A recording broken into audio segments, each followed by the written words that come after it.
प्यारे बच्चों, आज की कक्षा में मैं आपको हिंदी की शिक्षा में पाठ 12 कक्षा 6 के लिए विशेषण पढ़ाने जा रही हूँ। इसे आप ध्यानपूर्वक सुनें। तो आइए शुरू करते हैं। विशेषण यानी एडजेक्टिव। सर्वप्रथम हम यहाँ जुड़िए और समझिए एक कविता के माध्यम से समझेंगे। चिड़िया ने बाजार लगाया, एक कुंज को खूब सजाया। तितली लाई सुंदर पत्ते, मकड़ी लाई कपड़े लत्ते। बुलबुल लाई फूल रंगीले, रंग बिरंगे पीले नीले। पंख सजीले लाया मोर, शान से घूमे चारों ओर। गौरैये ले आई दाने, बत्तख सजाए ताल मखाने। कोयल ने कुछ आम खरीदे, कौवे ने बादाम खरीदे। इस कविता में चिड़ियों ने कुंज को कितना सजाया? उत्तर है खूब सजाया। तितली कैसे पत्ते लाई? तितली सुंदर पत्ते लाई। बुलबुल के फूल कैसे थे? तो रंगीले रंग बिरंगे पीले नीले थे। मोर के पंख कैसे थे? मोर के पंख सजीले थे। कोयल ने कितने आम खरीदे? कोयल ने कुछ आम खरीदे। बच्चों, उपयुक्त काव्यांश में कैसा और कितना की जानकारी दे रहे शब्द विशेषण हैं। ये शब्द संज्ञा या सर्वनाम शब्दों के गुण, दोष, रंग, रूप, आकार, प्रकार, संख्या, माप, तौल आदि की जानकारी दे रहे हैं। ये विशेषण कहलाते हैं। आइए जाने विशेषण की परिभाषा या विशेषण किसे कहते हैं। जो शब्द संज्ञा या सर्वनाम शब्दों की विशेषता प्रकट करता है उसे विशेषण कहते हैं। फिर से सुनेंगे। जो शब्द संज्ञा या सर्वनाम शब्दों की विशेषता प्रकट करता है उसे हम विशेषण कहते हैं। बच्चों, जिन संज्ञा अथवा सर्वनाम शब्दों की विशेषता बताई जाती है वे विशेष्य कहलाते हैं। जैसे हरा पेड़, यहाँ हरा शब्द विशेषण है, पेड़ की विशेषता बताई जा रही है इसलिए पेड़ एक विशेष्य है। इसी प्रकार भली लड़की, ताजी घास, काली गाय, नया घर इत्यादि में लड़की, घास, गाय, घर, पेड़ इत्यादि विशेष्य हैं। आइए जानते हैं विशेषण के कितने भेद हैं। बच्चों, विशेषण के 4 भेद हैं। गुणवाचक विशेषण, परिणामवाचक विशेषण, संख्यावाचक विशेषण एवं सार्वनामिक विशेषण।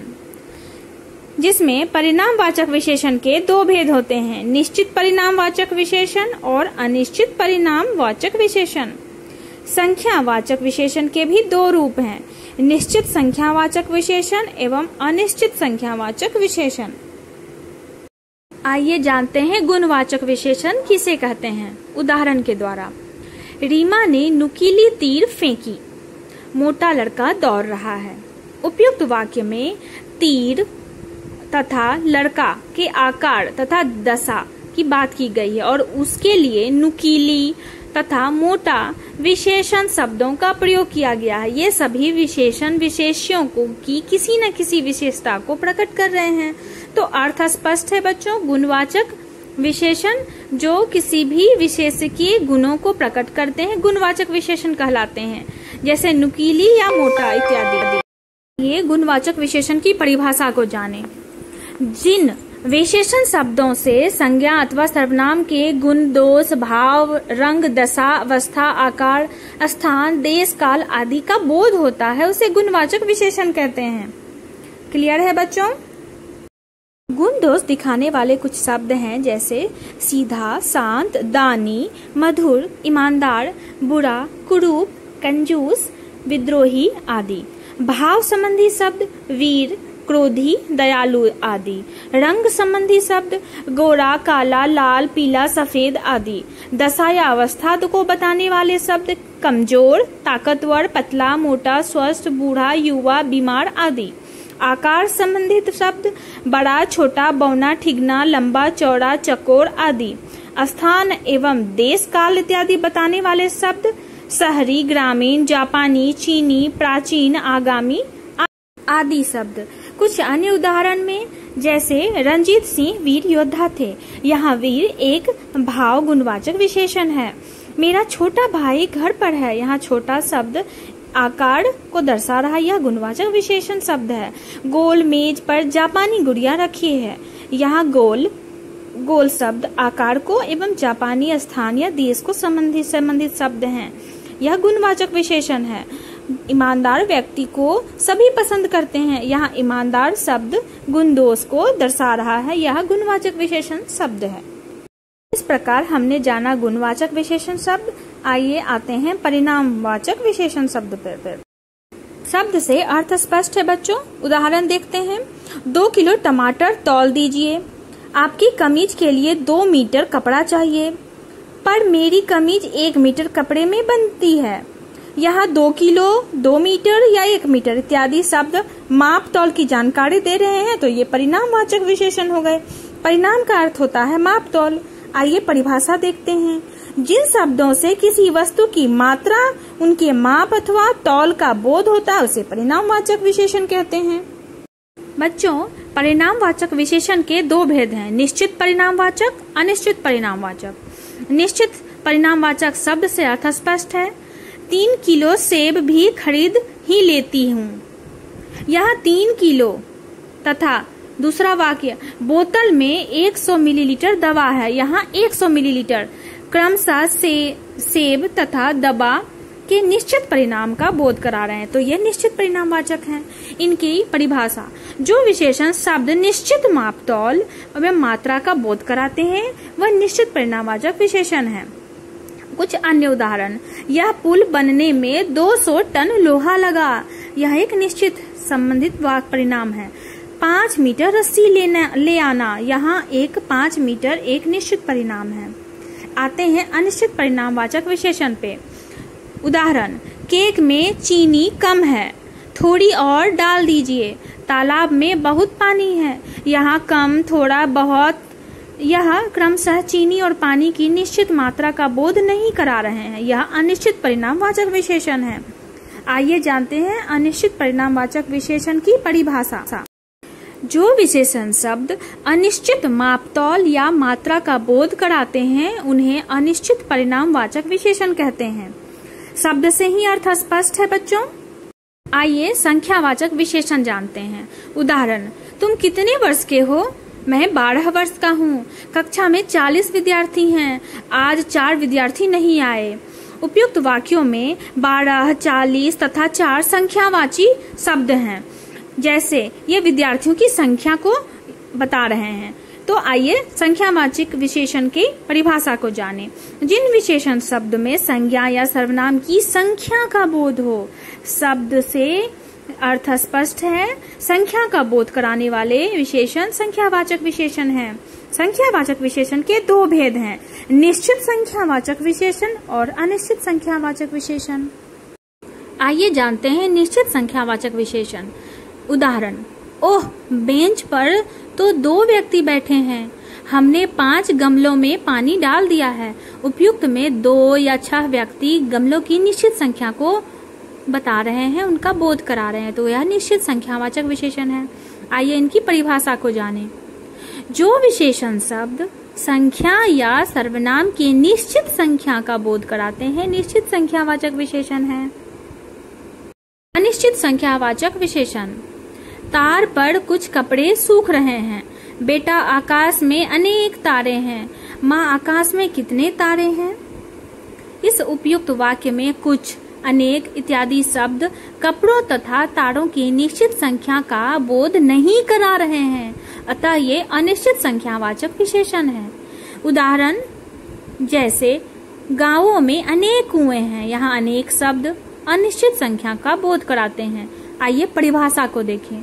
जिन विशेषण शब्दों से संज्ञा या सर्वनाम की निश्चित संख्या का बोध ना हो उसे अनिश्चित संख्यावाचक विशेषण कहते हैं। संख्यावाचक और परिणामवाचक विशेषण में अंतर। संख्यावाचक विशेषण में संज्ञा अथवा सर्वनाम की निश्चित या अनिश्चित संख्या गिनी जा सकती है, जबकि परिणामवाचक विशेषण में संज्ञा अथवा सर्वनाम को निश्चित अथवा अनिश्चित तौर पर मापा तौला जा सकता है। संख्यावाचक विशेषण में संख्या महत्वपूर्ण होती है और परिणामवाचक विशेषण में वजन अथवा मात्रा महत्वपूर्ण होती है। उदाहरण जैसे पिताजी 10 दिन बाद लौटे हैं, तो यह निश्चित संख्यावाचक है, विशेषण 10 है। पेड़ पर बहुत सारे आम हैं, तो बहुत सारे यहाँ अनिश्चित संख्यावाचक विशेषण है। माँ ने पर्दों के लिए 20 कपड़ा खरीदा, यहाँ 20 कपड़ा ये परिणाम है, तो निश्चित परिणामवाचक विशेषण है। और इतना भोजन पकाने के लिए कई लीटर तेल चाहिए, तो कई लीटर ये अनिश्चित परिणामवाचक विशेषण है। तो स्पष्ट है बच्चों। अब आते हैं सर्वनाम और सार्वनामिक विशेषण में अंतर। जो संज्ञा के स्थान पर आते हैं वे सर्वनाम कहलाते हैं, जबकि ऐसे सर्वनाम जो शब्द संज्ञा से पहले लगकर विशेषण का कार्य करते हैं उसे सार्वनामिक विशेषण कहते हैं। जैसे यह फूल है, यह सर्वनाम है। यहाँ यह फूल सुंदर है, यह सर्वनामिक विशेषण है। वे पढ़ रहे हैं, यह सिंपल सा सर्वनाम है। और वे छात्र पढ़ रहे हैं, ये सार्वनामिक विशेषण है। विशेषणों की तुलना एवं उसकी अवस्थाएं। तुलना की दृष्टि से विशेषणों की 3 अवस्थाएं होती है: मूलावस्था विशेषण, उत्तरावस्था विशेषण और उत्तमावस्था विशेषण। मूलावस्था विशेषण, इसमें केवल एक व्यक्ति, वस्तु या स्थान की विशेषता होती। जैसे लता मंगेशकर का गायन मधुर है, तो यहाँ लता मंगेशकर की बात हो रही है और वह क्या है, गायन उनका मधुर है। मधुर एक विशेषण है। उत्तरावस्था विशेषण, इसमें वह व्यक्ति, वस्तु या स्थान को दूसरे व्यक्ति, वस्तु या स्थान से अधिक अथवा कम बताया जाता है।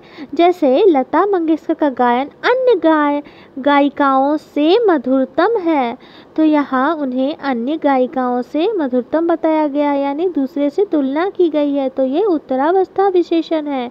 और उत्तमावस्था विशेषण, इसमें 2 या 2 से अधिक में तुलना करके एक को सबसे अधिक या सबसे कम बताया जाता है। जैसे लता मंगेशकर का गायन मधुरतम है, यानी लता मंगेशकर का गायन सभी से क्या है, बहुत ही उत्तम है, मधुरतम है, मधुर है। अवस्थाओं के रूप में मूलावस्था, उत्तरावस्था एवं उत्तमावस्था से संबंधित शब्द: सुंदर मूलावस्था, उत्तरावस्था सुंदरतर, उत्तमावस्था सुंदरतम। मूलावस्था सरल, लघु, अधिक, मधुर, कोमल, श्रेष्ठ।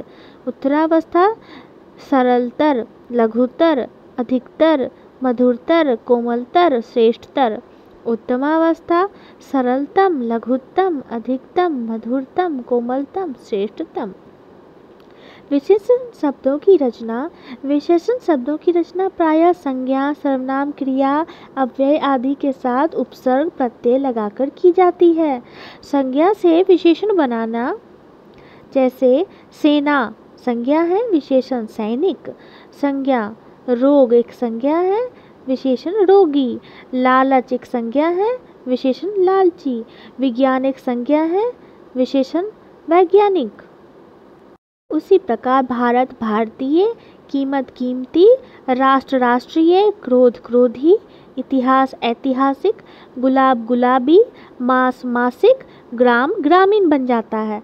उसी प्रकार सर्वनाम से विशेषण बनाने में सर्वनाम शब्द का विशेषण, जैसे मैं मुझसा, आप आपसा, यह ऐसा, वह वैसा, जो जैसा, कौन कैसा शब्द में बदल जाता है।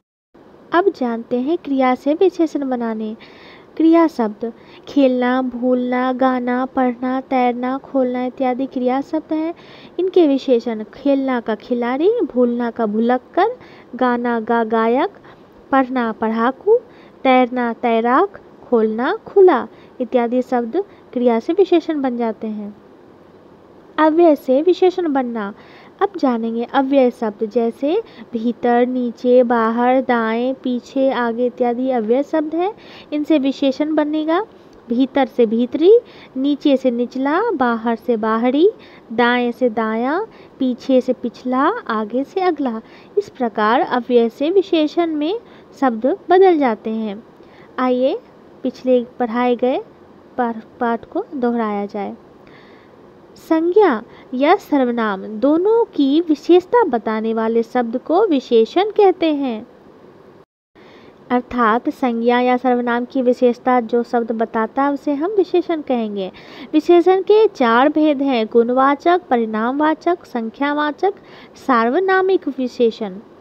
परिणामवाचक विशेषण को उनके माप, तौल या मात्रा आदि से पहचाना जाता है। संख्यावाचक विशेषण को उनकी गिनती, क्रम, समूह या आवृत्ति आदि से पहचाना जाता है। सार्वनामिक विशेषण को संकेतवाचक विशेषण भी कहा जाता है। तुलना की दृष्टि से विशेषणों की 3 अवस्थाएं हैं: मूलावस्था, उत्तरावस्था, उत्तमावस्था। उत्तमावस्था को व्यक्त करने के लिए विशेषण के अंत में तर प्रत्यय जोड़ते हैं, जबकि उत्तमावस्था को व्यक्त करने के लिए विशेषण के अंत में तम प्रत्यय लगाते हैं। तो इस प्रकार बच्चों आपने जाना मूलावस्था, उत्तरावस्था एवं उत्तमावस्था। इस प्रकार आपने आज विशेषण के सभी प्रकार, सभी रूप, सभी शब्दों को आपने जाना, समझा। आगे इसी प्रकार जानकारी के लिए इस चैनल को सब्सक्राइब करें। धन्यवाद।